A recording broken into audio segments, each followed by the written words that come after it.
ерліктің дастаны еліме қарасын.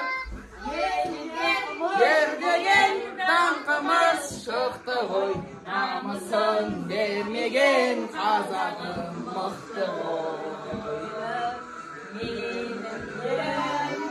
Өлім болып, егілемін болып, төгілемін елім, туған жерім менің Қазақстаным.